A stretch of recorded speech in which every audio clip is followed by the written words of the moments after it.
Love That Neighborhood is now on Patreon, which offers exclusive bonus content to members. For just $10 a month, you can unlock bonus interviews, live streams, ebooks, and more. By becoming a Patreon member, you're helping us make more of the podcast content that you love and supporting our urban missions program. It's really easy to join. Just go to patreon.com/lovethineighborhood. We'd love to have you with us as we explore discipleship and missions in our modern times.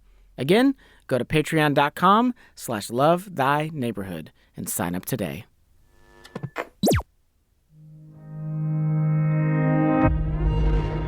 Love Thy Neighborhood. Okay, cool. Oh, definitely. Awesome. Discipleship and missions for modern times.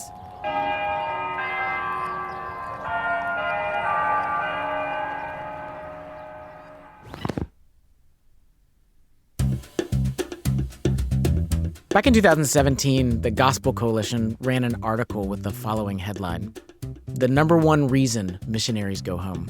Okay, so Rachel, what do you think was cited as the number one reason that missionaries stop their work? Oh man, it's gotta be related to money. Either they can't fundraise enough or they have too much debt. Something money related. Okay, so you think it's just financial? Yes, I totally do. Okay, so surprisingly, finances actually did not even make it into the top 5 reasons. Really? Yeah. That is surprising. Okay, so then give me a hint. Like, what were some of the other, top reasons why they go home? Yeah, okay, so things like health complications, job transfers, early retirement. Okay, so just general life circumstances. Yeah.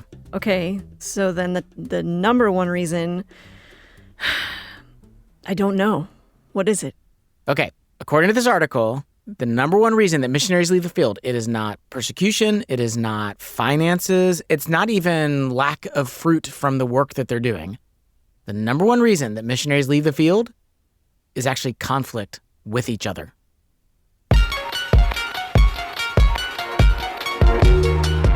You're listening to the Love That Neighborhood podcast. I'm Jesse Eubanks. And I'm Rachel Zabo. Every episode, we hear stories of Christians trying to follow Jesus in our modern times. Today's episode is where the gospel meets conflict. So for today, we're going to hear 3 stories of people who found themselves in the middle of conflict. As we ask the questions, should Christians even face conflict? Is there a way to navigate conflict in a healthy way? And what role can the gospel play when we find ourselves butting heads? Welcome to our corner of the urban universe.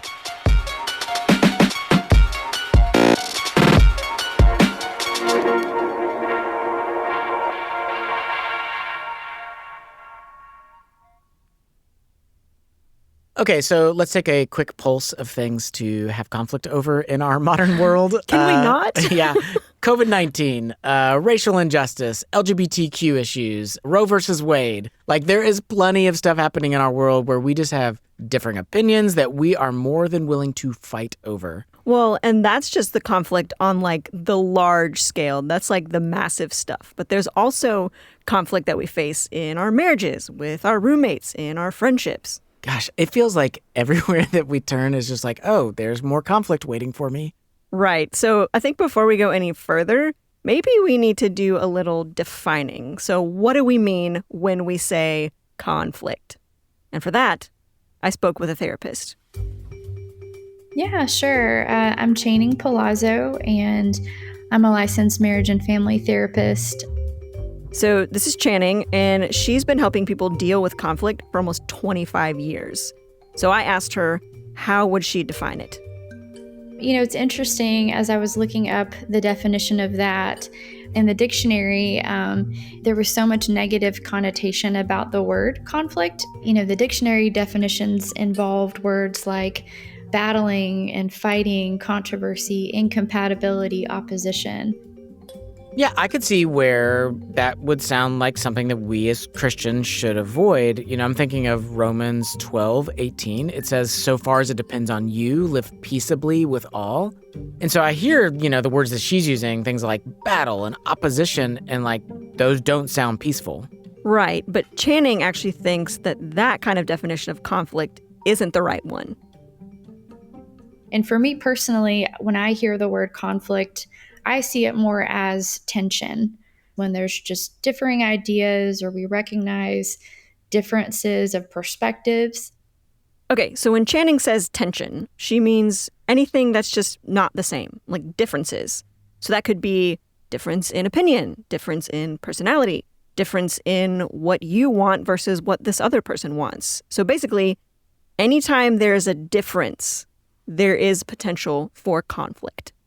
Okay, so the problem isn't necessarily that there is conflict because God made us different on purpose. Right, like differences are good. Yeah. Okay, the problem is more about what we do with that conflict or those differences. Right. And I think for a lot of us, like, we just don't know how to deal with conflict. And I think, like, that's why we just end up seeing so many missionaries leave the field over it. Yeah, and I think that makes sense. Like, we just don't know what to do when there's tension, and so we bail. Okay, so that leaves us then with this question, like, how do we as Christians deal with conflict? Thankfully, we don't have to start from scratch because Jesus himself dealt with conflict all the time. In Matthew chapter 12, we find Jesus faced with 3 different conflicts against the Pharisees. The first one happens when his disciples are picking heads of grain on the Sabbath. Right, and the Pharisees confront them and they're saying, hey, that's not lawful, what you're doing, you're working on the Sabbath, you can't do that. Right, so obviously conflict. And in this instance, Jesus actually responds to them with truth. So he refers to the scriptures, specifically a story about David eating bread out of the temple. Okay, so from this example, we could say that the way to deal with conflict is to speak truth. Well, hold on, because right after that, there's actually a second conflict that happens. Jesus goes into the synagogue and he heals a man with a withered hand. And of course, the Pharisees, they are indignant about this, and it says that they conspired against him, how to destroy him. And how does Jesus respond this time? Okay, so the next verse says, Jesus, aware of this, withdrew from there. Right. Okay, so this time, Jesus doesn't engage the conflict. He simply just leaves. But then there's a third conflict. So if you go down just a few verses, Jesus heals a man possessed by a demon. And this time, the Pharisees have some sharp words for him. They basically accuse him of working for Satan. And this time, Jesus responds with the same sharp attitude. In anger, he actually calls them a brood of vipers. Okay, so in seeing these 3 examples from Jesus, I guess what we can gather from this is that there's not just one way to deal with conflict. There's not like a cut and dry response that's like every time this is how we do it, case closed. Yeah, like this is the only Christian way to deal with conflict every single time. Yeah. What we see in the life of Jesus is that dealing with conflict takes wisdom. But in the heat of the moment, it's really hard for us to pause and to access and utilize that wisdom. And that was actually certainly true for a young woman named Ifama. So Ifama Nwachukwu served with Love Thy Neighborhood in 2015. And during her year, she actually lived with 4 other young women who were also serving. We were all from different states. We all came from different socioeconomic backgrounds. We all came from different, ways that we became Christians. And during their year together, there was the usual tensions here and there. Little fights like pick up your laundry and... Yeah, I don't like how you're loading the dishes in the dishwasher. Yeah, those sorts of like little arguments. But eventually, Ifama actually starts expressing to her teammates that she feels misunderstood and that she feels really different, which in some sense was true. Ifama was actually the only African American in her household. And that posture of feeling misunderstood, it started causing some tension in the house. And then one day, it finally culminated in an event that the ladies fondly refer to as the incident. Okay, what is the incident? Okay, so it started like this. Ifama was taking the bus on the way home from her service site. This is the place where Ifama served about 30 hours a week while she was with us. She was later than usual leaving her site, and, well, her bus, it was also running late. I guess I wasn't really communicating it well to my roommates that I was going to be late. So in my mind, I was just like, oh my goodness. So being late, it wasn't all that big a deal. The issue was that all the ladies in her house took turns cooking dinner each week. And it just so happens that night, it was actually Ifeama's night to cook, which meant that there were 4 hungry teammates waiting for her to get home. They were not happy. I bet they were hangry. Yeah, exactly. And she wasn't happy either. I mean, she had had a long day. It was a really tough day at her service site. The bus was running late. And she was just hoping for some empathy. So when I came home, I wanted to feel concerned for by my roommates asking me, like, I'm sorry you're late. But we could just say this, like, that is not how her roommates responded. They actually ended up cooking dinner themselves because Ifeama had never told them where she was or when she would be getting home. And so they were really upset with her.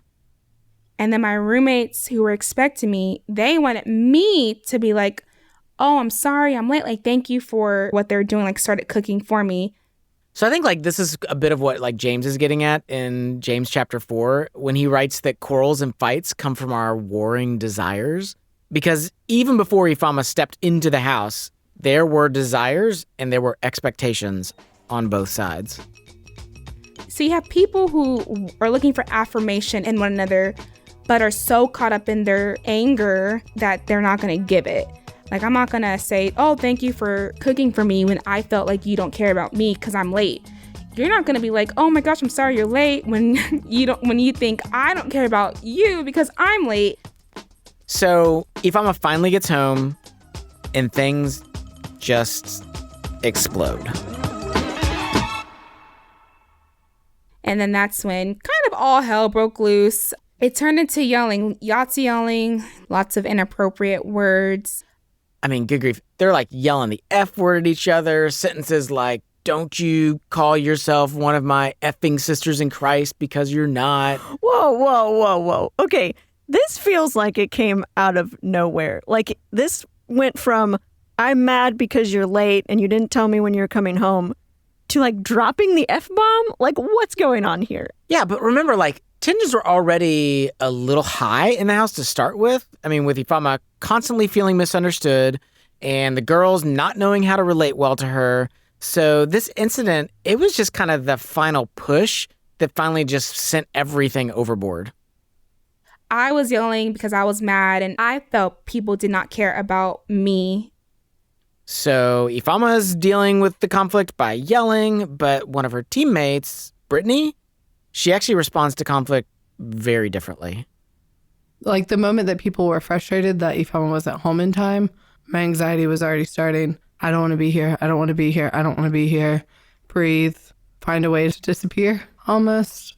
I remember at some point I was in the kitchen and I was like almost hiding behind the fridge. My physical body was still present, but I emotionally didn't want to be there. Okay, so that's interesting. You've got these two people, Ifeama and Brittany, experiencing the same conflict, but dealing with it in two very different ways. And that's actually something I talked with therapist Channing Palazzo about as far as how we deal with conflict. And she referred to something that's called family of origin. You know, as an LMFT, a marriage and family therapist, I'm trained to look at those family dynamics and group dynamics and the layers of systemic issues. And I think most of us don't really have the opportunity to stop and think about our family of origin and what we were taught, what was modeled in terms of conflict or our role or responsibility in conflict.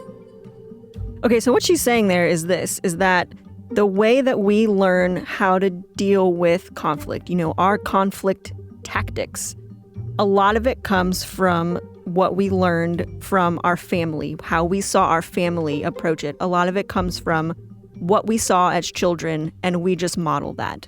Yeah, well, let's put that in this context then. Some background on both of the ladies. So for Ifeama, she grew up in a family where yelling was very normal. And so when a fight breaks out, she's comfortable with fighting, and she's willing and ready to put up her dukes and to join in.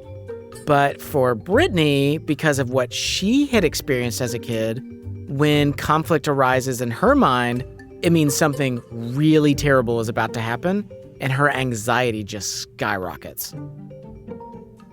And maybe we tend to show up in conflict ready to fight, or we tend to just shy away in fear. But if we never stop and evaluate that of what is unhealthy about what I've experienced and what I've learned, and what do I need to unlearn and relearn so that I'm equipped to engage in a healthy way. And this family of origin stuff, it was clearly displayed in how each of the team members was handling the situation. I mean, Rachel, think about this. Imagine this scene.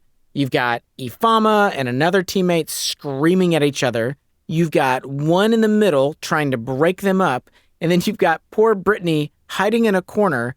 And then another one is just like laying on the bed, ignoring the whole thing. Oh my gosh. It was a hot mess. So what happened? Well, eventually Brittany realizes that she cannot be in this environment anymore. So she goes outside to escape, and some of the other girls follow her. The girls that were involved, they ended up going outside for a little bit. So they went and they sat on the front porch, one, to help themselves cool down, but two, to give Ifeoma space to cool down as well. And then I was like, where are they at? So I ended up going downstairs, like creep on them. And then I'm like, oh, so they're having a little powwow without me. That infuriated me because I'm like, again, they don't care about how I feel. They're just going to comfort one another. And I was just kind of over it. I'm like, I don't care anymore. And the next day, went to work like nothing happened. Wait. Okay, so they just had this big showdown, explosion, yelling the F-bomb, calling each other names, and now Ifeoma's just like, nothing happened. Going about my business. Yep. For her, case closed. Wow. Okay. So I'm guessing this would fall under what therapist Channing Palazzo would classify as unhealthy conflict. So unhealthy conflict is more rooted in a desire to win or be right or to kind of conquer the battle, so to speak, and more motivated from that unhealthy self-preservation. And I think a lot of us are probably familiar with this kind of conflict. Like, it just doesn't play out well. Feelings are hurt. We don't know where to go from here. Right, totally. So the question that I have then is, what does it look like to deal with conflict in a healthier way? And that was actually a question that a guy named Jim Davis found himself asking. I say at my core, I'm a small town mayor who just wants everybody to get along. And so my heart really is toward peace. Coming up, a room full of debaters and elephants. We'll be right back.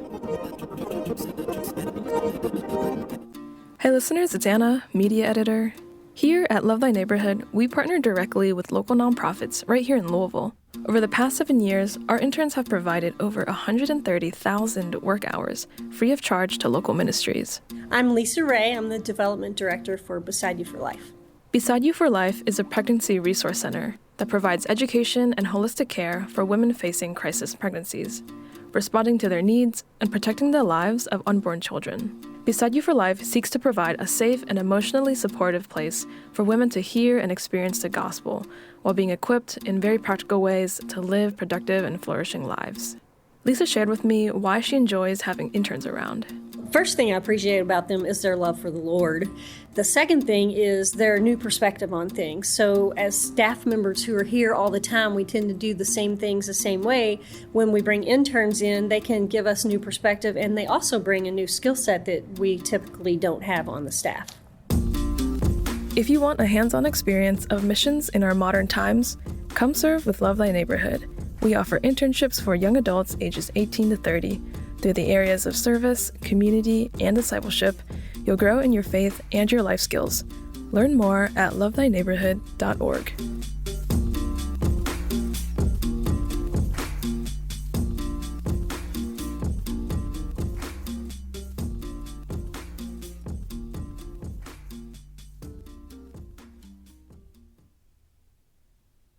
It's the Love Thy Neighborhood podcast. I'm Jesse Eubanks. And I'm Rachel Zabo. Today's episode is where the gospel meets conflict. So we just heard from a woman named Ifama. She was serving with LTN, and she's had a huge argument with her teammates, saying things to each other that can't be repeated on this podcast without bleeping them out. So whether we are someone who tends to engage conflict by facing it head on and fighting, like Ifama, or whether we're someone who just wants to avoid conflict at all costs, like her teammate Brittany, the question is, how can we engage conflict in a good way? And that answer is something that a guy named Jim Davis found out. Yeah, my name's Jim Davis. I am in Orlando, Florida. I pastor Orlando Grace Church. So Jim is a pastor, and of course, being a pastor in 2022, there is no shortage of conflict to deal with. Oh my gosh, yes. Bless all you pastors. Right. But this whole idea of dealing with conflict really came to the surface for him when the Gospel Coalition had an idea for a series of videos that they wanted to call Good Faith Debates. Yeah, the Good Faith Debates are an effort to bring people together who disagree on very important issues and bring them together to talk about those issues, to debate those issues in good faith. So the premise of these Good Faith Debate videos was this. Each video would have a topic like gun control or abortion, and they would invite two Christians with opposing views on that issue to speak. Each one would give a monologue argument for their position, and then a moderator would lead a further discussion by asking follow-up questions with both of them. And since he had worked with the Gospel Coalition before, guess who they wanted to moderate these videos? I'm going to guess that they wanted Jim to do it. That is correct. And what my friends know about me is I'm not somebody who looks for conflict. I joke, I say at my core, I'm a small town mayor who just wants everybody to get along. And so my heart really is toward peace. So Jim liked the idea behind it, to model a way for Christians to disagree in a civil manner. So he said, sure, he would be the moderator for these debates. But he did have some concerns. When I first started talking to the Gospel Coalition, I remember saying, I just don't want this to turn into the elephant room. Okay, Jesse, do you remember the elephant room? No, I've never. It sounds like a Republican kids show. It's not what it is. Okay, no, I don't. No. Okay, so the elephant room, it was also a series of recorded discussions among a handful of pastors and leaders where they debated different viewpoints on different topics. Okay. And this one was moderated by James McDonald and Mark Driscoll. Oh my gosh. Okay. And there was some controversy around it because one of the speakers they brought on was seen by many to have some heretical viewpoints. And it caused this huge conflict. And in the end, James McDonald, one of the moderators, actually resigned from his council position at the Gospel Coalition. It was a huge, huge mess. Oh my gosh. And so now here's the Gospel Coalition coming around and going like, hey guys, we've got this idea. And it's like, oh, is this really going to just be a repeat of that first disaster? Yeah, so you can understand like Jim having some concerns about this. Right. But he flew out to Washington, D.C. to the Museum of the Bible, where they spent one long day filming 5 different debates. And Jim moderated all of it. Gun violence is a massive and tragic problem which afflicts America far more than comparable nations. Christians have a moral duty to protect every person's right of existence and of self-defense, which includes the right to bear arms. Pregnancy centers outnumber abortion clinics nearly 3-1 in America today. Supporting abortion access in these cases belies a belief in the intrinsic value of every human life, regardless of the circumstances of conception. But the truth is, a large part of the American church has never gone to the cross in broken-hearted humility over racial injustice. There are ways local churches should not address racial injustice that individual believers should. It was one long day. My brain was mush by the end of it. But by the end of the day, besides total exhaustion, the tone in the room was not like the elephant room. In fact, the debaters surprised Jim with their attitude toward one another. So to show up and meet them and see, even though they really disagree on these issues, they were just so nice to each other, complimenting what each other and things that they have done, exchanging phone numbers. It was just it was a sweet environment. It was something that therapist Channing Palazzo would call a healthy approach to conflict. Healthy conflict, is more rooted in recognition of differences, but there's a respect there, and even an appreciation for differences and openness to understand someone else's perspective.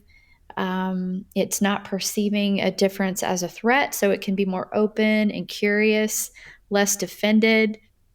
Oh my gosh, like you never see that anymore. Nope. Like now it's just like polarization. Like it's me versus you, my side versus your side. So like how in the world did Jim orchestrate such civility and thoughtfulness with these two parties? Okay, so during the debates, Jim noticed a pattern of approach that he calls the 3 C's. Okay, so the first C stands for comprehend. And so when we come in, in any of these debates and issues, I think we want to start out, do I really understand my opponent's side? Basically what he's saying is, don't address someone if you are not informed on their position and why they hold that position. Yeah, like that's just a fair thing, right? Like you don't want me to put words in your mouth. So if you express something to me and I say, oh, this is Rachel's point of view, it needs to actually be your point of view and not just my ideas of your point of view, forcing a bunch of words and language in that you yourself didn't say. Right, exactly. So that's the first C, is comprehend. The second C is commend. Then what can I commend about the other person? And this is in 4 of the 5 debates I asked, what was the most compelling argument that your opponent had? I think this can be a really hard step, especially when we've gotten into polarization and we just see the other side as the enemy and we're like, well, there's nothing good over there. Yeah, so I just think about like political candidates come up, like presidential candidates. And so somebody mentions Biden and people are like, he is 100% wrong. Like, really? Like he has 0% of what he's doing that's right? There's nothing he does. And the same thing with Trump. It's like Trump is 100% right. Well, no, that's not accurate either. So at some level, we have to be willing to occasionally commend what is good. Or even if you can't commend the final, where people land, like what are they aiming for? Can you at least align with that? Mm-hmm. Yeah. And when it comes to this step, too, according to Channing, it's really important for us to remember our role as we go into this. I think even if feel really strongly about our stance on something, the reality is someone else's perception is still their perception.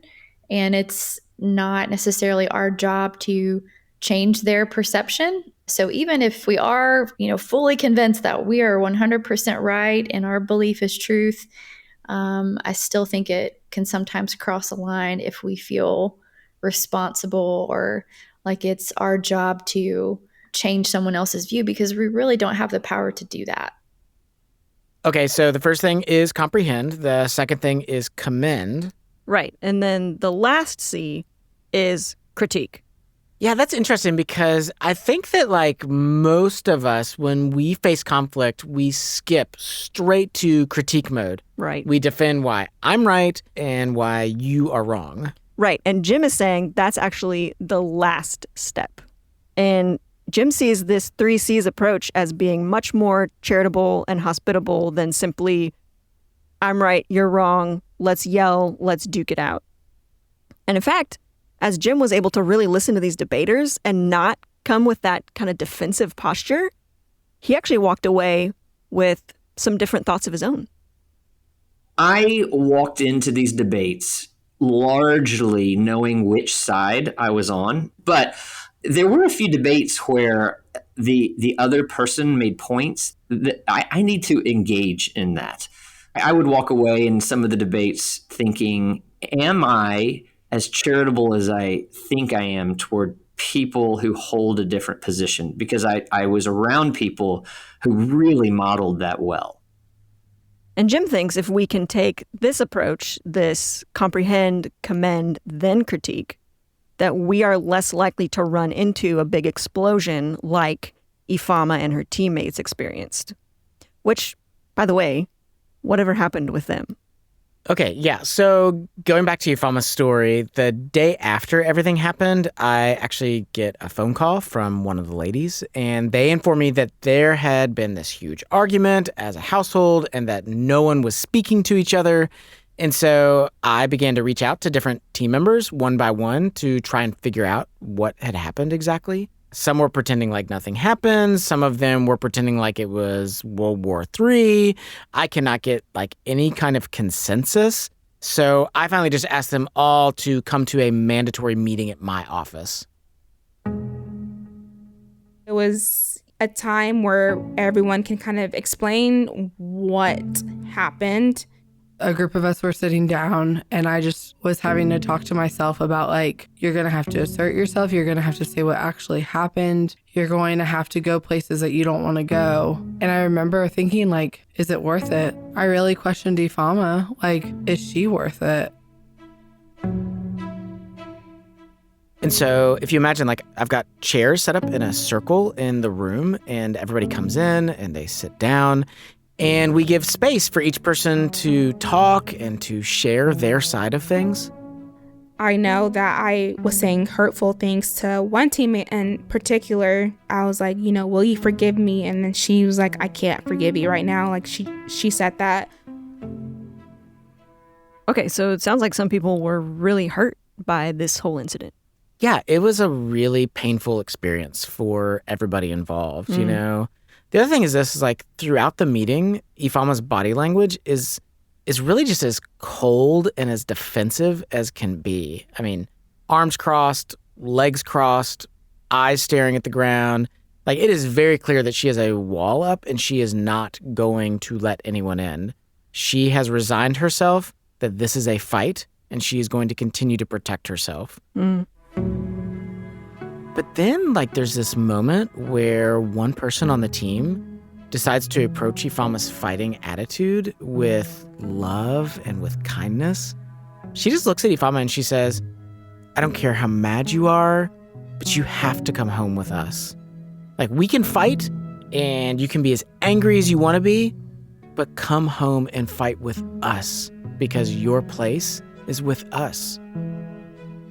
And all of a sudden, I look over and I just start to see tears rolling down Ifeoma's face.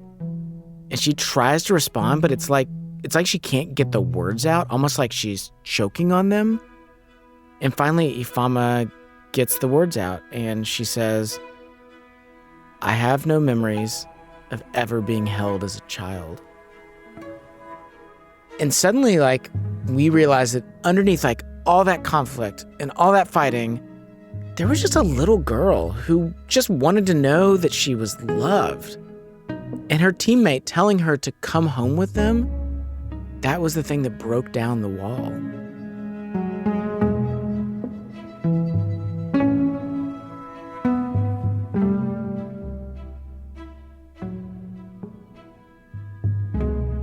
Man, I think that's just so powerful. I think a lot of times when we're dealing with conflict, there's actually something underneath it. For Ifeoma, there was a deep wound underneath the conflict, and she just needed someone to care enough to kind of get that wound to the surface. Yeah. There's this thing called the 90-10 rule, and the idea is that 10% of the conflict that I feel and the emotion I feel and the way I'm expressing myself in relation to this conflict, only 10% of it is related to the conflict that I'm having right now in this moment. 90% of what I'm feeling is actually coming from my past, from my story. And those things are pressing like the winds against my back, forcing me and thrusting me forward and intensifying everything that I'm feeling. So in this context, only 10% of what Ifeoma was feeling had anything to do with the fact that she didn't make dinner and that her teammates were upset with her. 90% of it came from the fact that she felt misunderstood and that she had all of these struggles and pains that are left over from her childhood that she's still working on. Mm-hmm. And I think in this way, conflict ends up being a really good thing. Yeah. Conflict is intended to be redemptive, and when we can get back to that understanding, I think we're equipped to be much more fruitful, as believers. It wasn't until that moment when she let us in and let us actually see who she was and the ways that she really hurt, that was when we could actually love her. For the first time, I really felt cared for by friends. So what happened after all that? Did they finally make amends?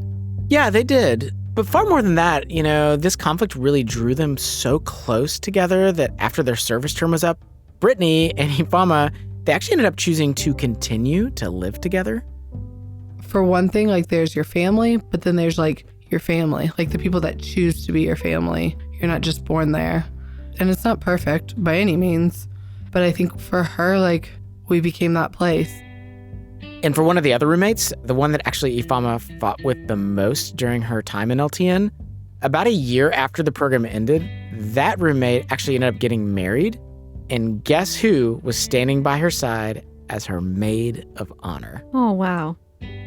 One of the girls that we were constantly butting heads. I felt she talked down to me. She felt I was rude. I didn't care for her. We were so different. But I ended up being, her maid of honor in her wedding. And that's just okay. No one would have guessed I'm standing beside her on her wedding day.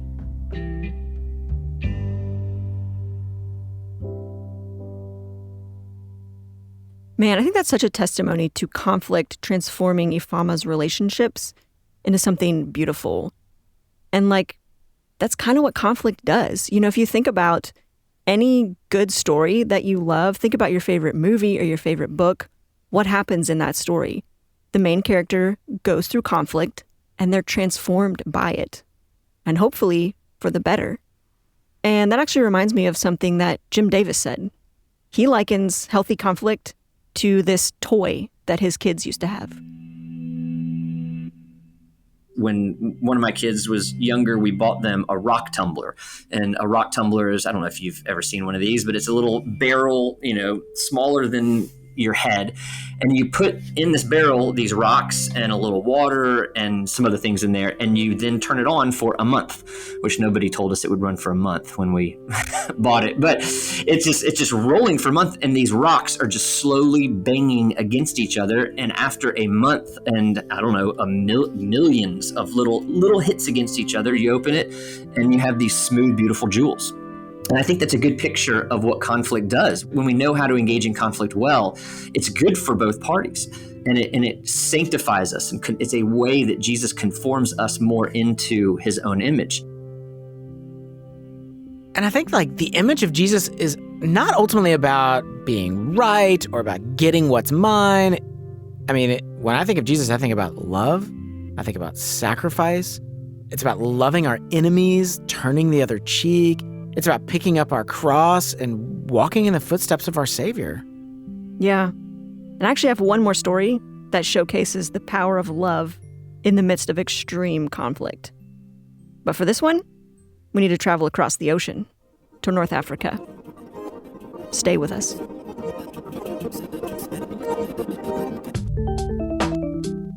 Here at LTN, we're all about helping people build better relationships. And we've actually created a brand new way to do that with our Say More conversation cards.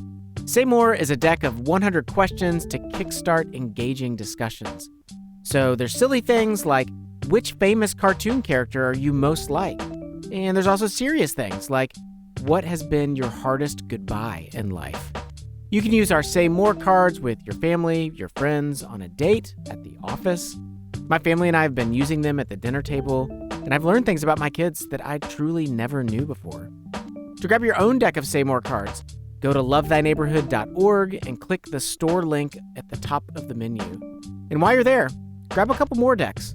They make great gifts for Christmas or birthdays, and all proceeds go directly to support Love Thy Neighborhood. So, Go to lovethatneighborhood.org and click store and get ready to say more, because better relationships are just a question away.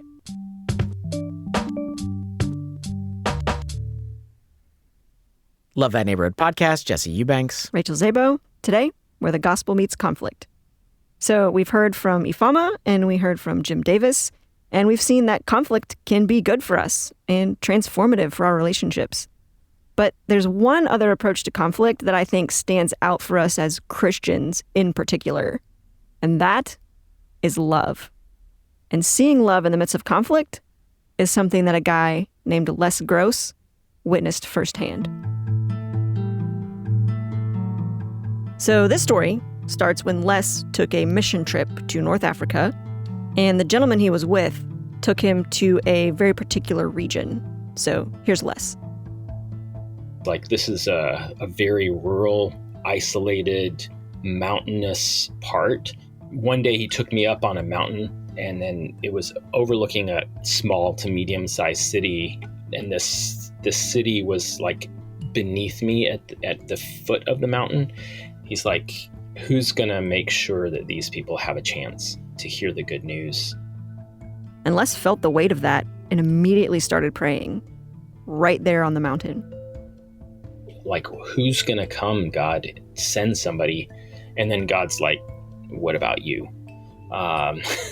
So he was like, okay, yes, Lord, we will go. And so Les and his family uprooted and moved to rural North Africa.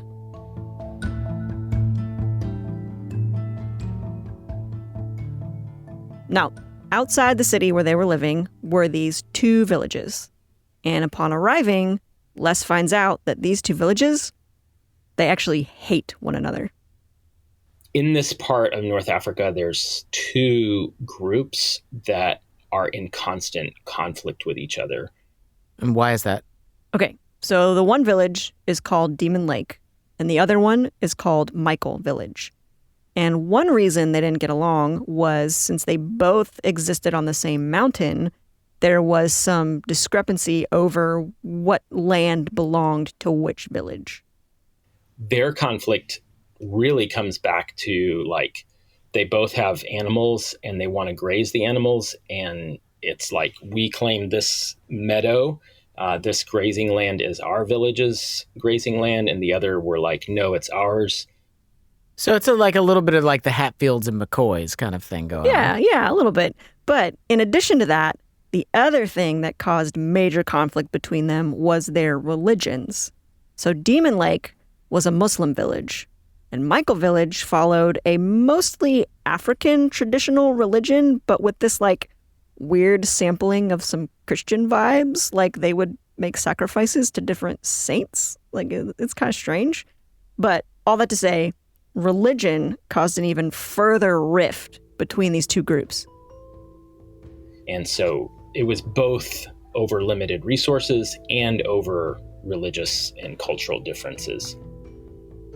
So, like, when we talk about conflict, like, how is this conflict playing out? Like, did these groups just not speak to each other? Was it like you don't cross to the other side of the tracks, or I guess in this case, the other side of the mountain kind of thing? Well, sometimes, but sometimes the conflict actually got violent. Okay, you beat up this group of kids that were up there grazing the cattle.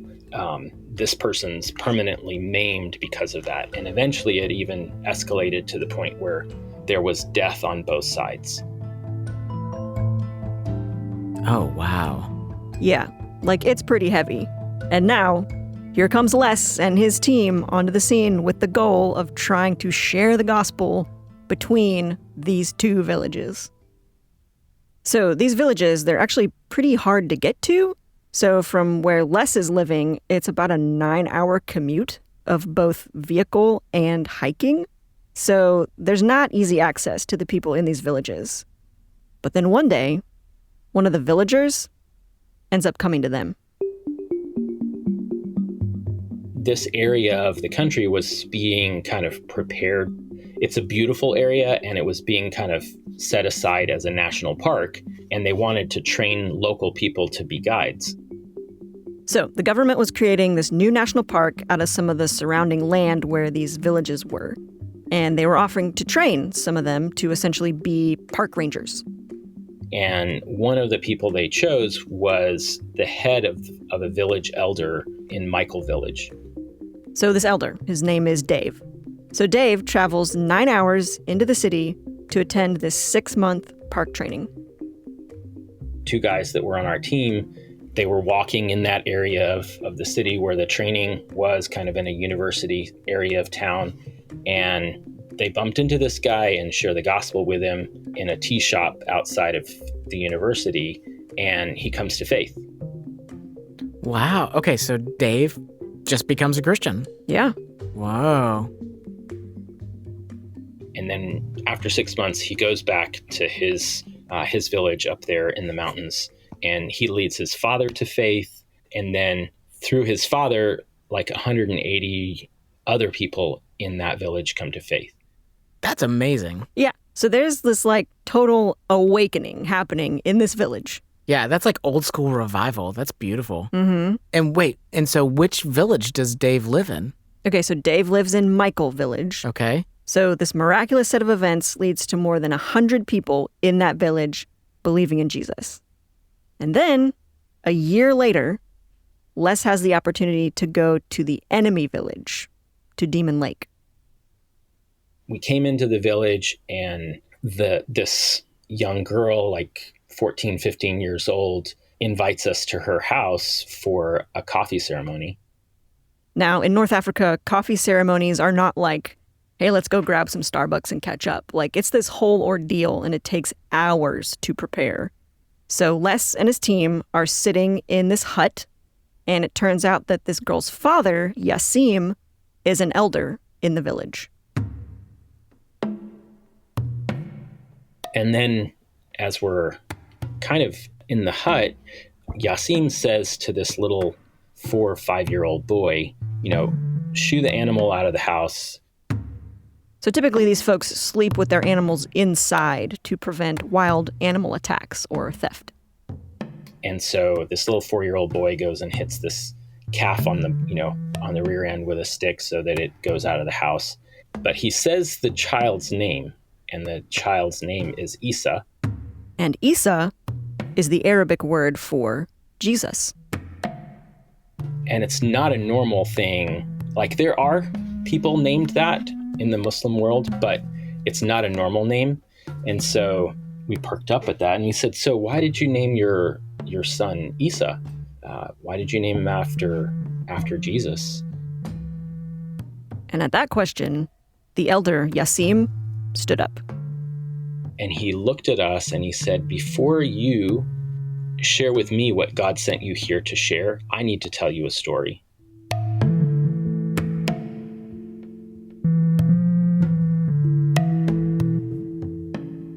4 years ago, my wife was very pregnant, and a man came to me in a vision at night, and he was all in white, and he said, I am Isa the Messiah, and I'm going to send to you someone from across the ocean one day who will tell you my story. Believe that man. And then he proceeded to say, that was 4 years ago, and the man in white also said to me, as a sign to you that this is true, your wife will give birth to a son tonight. Name that son Isa, after me. Unreal. Yeah. Wow. So he just has this vision, and it's like unfolding right now. Mm-hmm. 4 years later. Amazing. And then he said, what took you so long? So, like, as though we were late, in bringing this news from Isa that he had seen this vision of. So, of course, Les and his team share with Yassim and his family about who Jesus is and what he has done for us. And he's like, absolutely, we believe this. This is what we have been waiting all of these years. And there were 9 adults in the house that day, and they all said, we want to follow Jesus and him only.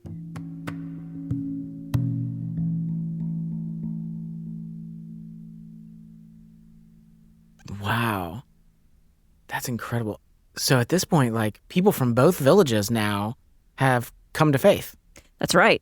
And Les wanted Dave and the people in the other village to know what happened. So they leave Demon Lake and go across the mountain back to Michael Village. We share with Dave, and particularly with his father, that we had seen people come to faith in the other village. We were kind of testing the waters to see what his reaction would be, knowing that his village was in conflict with this other village. Oh man, I'm going to imagine like they would not be super happy to learn that Les has, been over to see their enemies. Like, right. How did Dave's father respond? And he says, "Finally, God has answered my prayer. I have been praying for this for 1 year." So Dave's father had actually been praying for the people of Demon Lake ever since he had become a believer. And he was overjoyed to learn that they had come to faith. But he now also had some questions. Immediately that day, that evening, he started asking questions. He's like, "So I have 3 sons, Dave, and then these other 2 sons who can read the word to me, because there's not a lot of education, particularly in the older generation. Does my new brother Yasim, does he have anyone who can teach him and read to him from the word of God so that he can learn the stories of God?" Dave's father wanted to know if Yasim and the other people in the warring village had the same access to God's word as he did. And Les told him that no, they didn't. So the village where Yasim lived actually didn't have any schools. So even less people there knew how to read than in Dave's village. And Les and his team said that they would make plans to visit Yasim and do some discipling with them, training with them. But because of the 9-hour commute, that training was going to be spotty at best. And upon hearing all this, Dave's father speaks up. Dave's dad says, "I have the solution. I have 3 sons. I will give them one of mine. I will give Dave to my new brother, Yasim." Wait, what does that even mean? I'm going to give my son to them? So Dave's father wanted to send Dave to live in the other village permanently. Whoa. Yeah. This village that had killed people from his own village. The gospel had changed his heart so much that he was willing to love the very people he was in conflict with. We get up the next morning at like 5 o'clock in the morning, eat a quick breakfast, and hike back over the mountain. And we were praying for protection the whole time. And they're praying because in this region, you can simply look at a person and know which village it is that they come from. So it would be very evident as they're coming into this village with Dave and with his father that they were on the enemy's side. And that, might cause an attack on sight. So it was a risky situation. And so we walk into this Muslim village and we go straight to Yasim's house. And Dave's father's like, "This is now your son. He was my son, but now he is your son." And he actually gives his son to somebody that would have been an elder in the village of the enemy.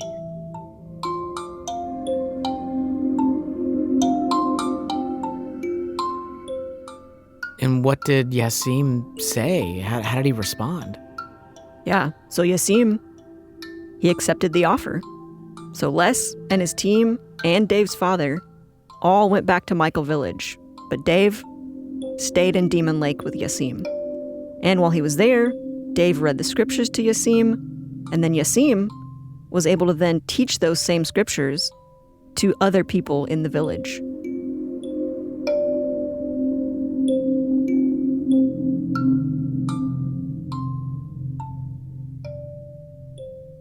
More and more people came to faith in that village. So much so that at one point, the village said, we have to decide as a village who we are going to follow. Are we going to follow Muhammad or are we going to follow Isa? And the whole village said, from this point on, we will not be a village that follows Muhammad. We will be a village that follows Isa. Wow. So like this whole village becomes followers of Jesus, all because Dave's father was willing to show love in the midst of this crazy conflict. That's right. Yeah, if he hadn't sent his son Dave to live with them, Yassim wouldn't have learned more of God's word and wouldn't have been able to teach it to the village. I mean, that to me just sort of like, that's the power of the gospel right there. That two communities that are at war with one another and have deep nuances to their conflict that is only being added to, those two communities come together and one serves the other that used to be their enemy in a way that like only the gospel can do that.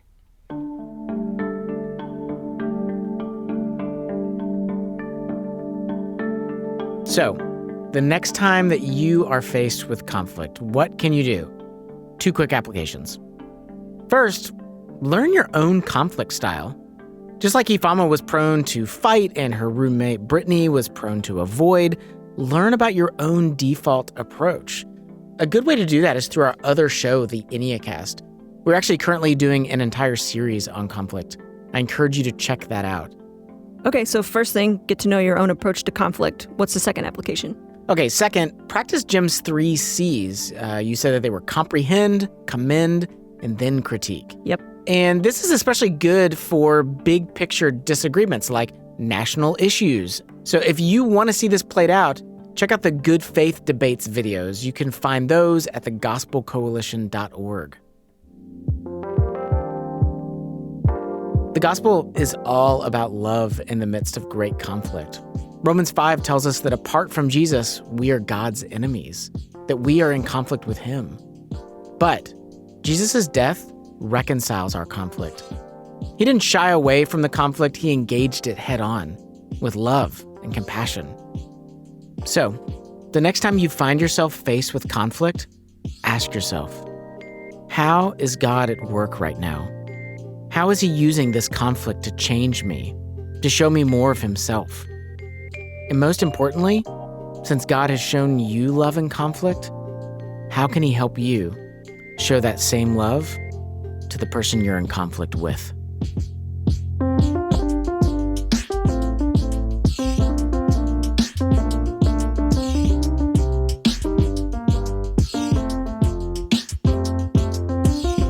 If you benefited at all from this podcast, please help us out by leaving a review wherever it is that you listen to podcasts. Your review will help other people discover our show.